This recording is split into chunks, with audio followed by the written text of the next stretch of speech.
Hey,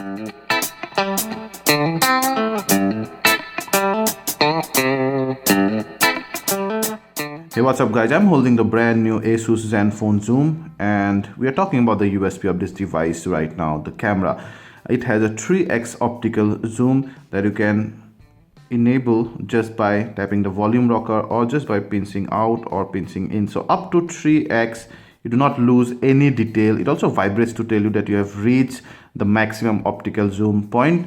It says minimum distance is 30 centimeter here, but around here it's about 5 centimeters. Anyway, so up to 3x you do not lose any details because that's an optical zoom, and because of that you have this huge camera module here, 13MP camera. Beyond that is the digital zoom. So a total 4x digital zoom combined with a 3x optical zoom, you get a total of 12x. I generally do not use digital zoom, but in situations where you just cannot help, it gives you much more reach than some of the other non-optical zoom phones. Now talking about the UI, very clean UI. You can see we are in the auto mode right from there, you can see, and then there's the flash settings, and that's the front camera, 5MP front camera, which is again quite bright and does not lag much. You can straight away tap here to take a photo instantly, or you can drag it here for a 5-second or your customized timer.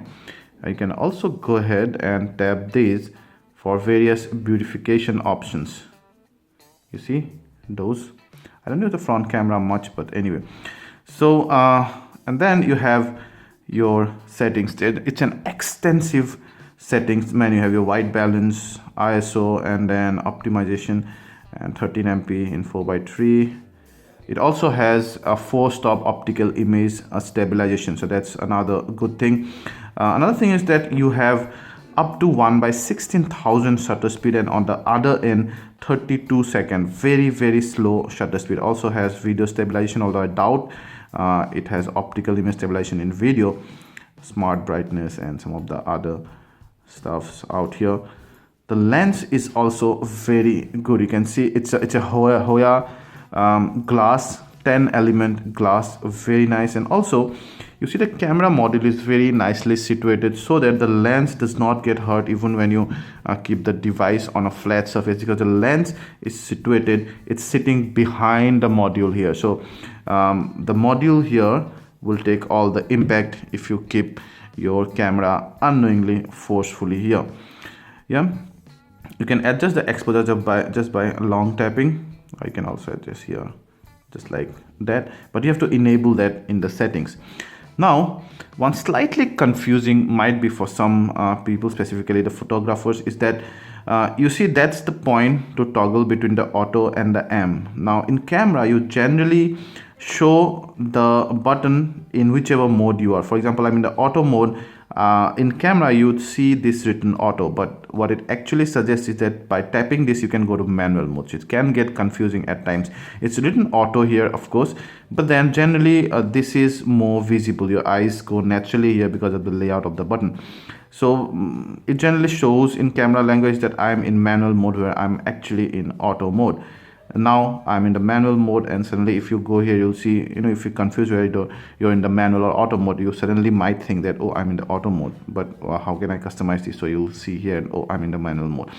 So anyway, so in manual mode you can customize these various things, yeah, which is a great deal. Also get a histogram, that's amazing, and this really brings this camera to a almost pro phone photography area.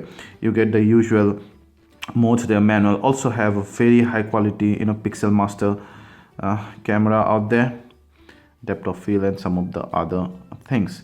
So that's about the UI of the camera. I'm gonna show you some image and a video sample right now, and I'm also gonna list out my observations about those images and video samples there. Let us know what you think about the camera in the comment section. Thank you.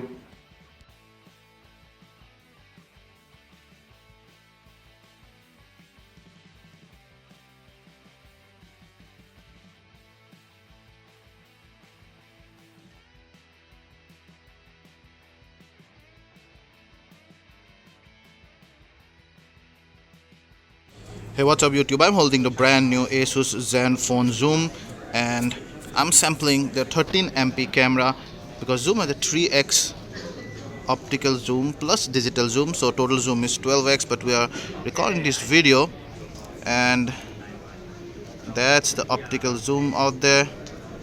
First, that part, it focuses, the continuous focus is relatively fast, not extremely fast, and then we go to the digital zoom territory and obviously everything is bloated up and noisy, but up to 3x I see quite amount of detail. Yeah, let's go back to the wide end. So that's I think about 28 mm and 35 mm equivalent. I like the color reproduction here. We're gonna test some shakes now. I have the video stabilization on.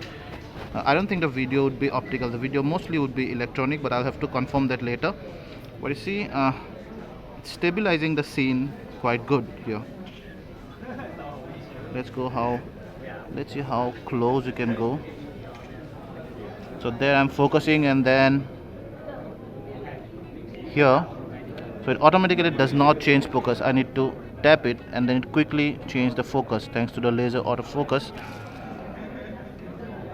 But as long as you're shooting or recording a subject at a distance, it should focus fairly quick, but not totally, really.